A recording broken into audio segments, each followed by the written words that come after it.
جس طریقے سے مارنگ بلوچ اور جس طریقے سے منظور پشتین اور گنڈا پور جس راستے پہ جا رہے ہیں، یہ بہت خونی راستہ ہے۔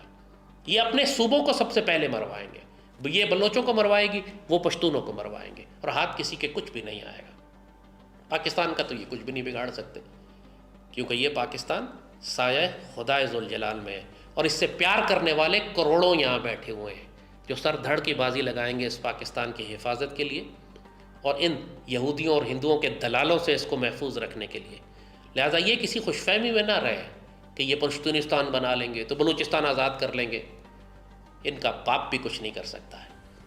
ان کو وارننگز دی جا چکی ہیں، یہ پوائنٹ آف نو ریٹرن تک جا چکے ہیں، ان سے نیگوشیشنز کا کوئی فائدہ نہیں ہے۔ یہ بات چیت کرنے کے لیے آئیں، جیسے ٹی ٹی پی سے بات چیت کا کوئی فائدہ نہیں ہے، کیونکہ ٹی ٹی پی خود اپنے ڈائنامکس کنٹرول ہی نہیں کرتی، اس کو پیچھے سے کنٹرول کیا جاتا ہے۔ یہی حال مارنگ کا، یہی حال پشتین کا ہے۔ ان سے نیگوشیشنز کا کوئی فائدہ نہیں ہے، ان کو صرف ایلیمنیٹ کیا جا سکتا ہے، اور ریاست کو اب وہی کرنا چاہیے جو ایران، سعودی عرب، چائنا، افغانستان اور رشیا کرتا ہے ملک کے غداروں کے ساتھ۔